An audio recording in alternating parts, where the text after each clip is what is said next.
हिंदू धर्मात तुळशीचं फार महत्त्व आहे. तुळशीला आपण देवीच्या स्थानी ठेवतो. सर्वांच्या घरी दारात तुळस असतेच. तुळस ही आपल्या जीवनात फार महत्त्वाची आहे.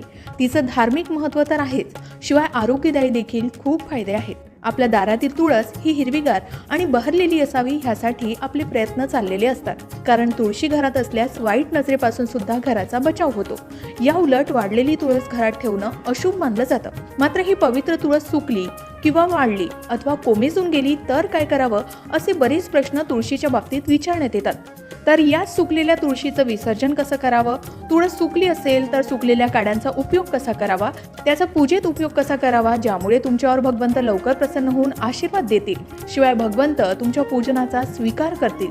मन शांत राहील, सकारात्मकता येईल आणि आपला आत्मविश्वास सुद्धा वाढेल आणि मनही एकाग्र होईल.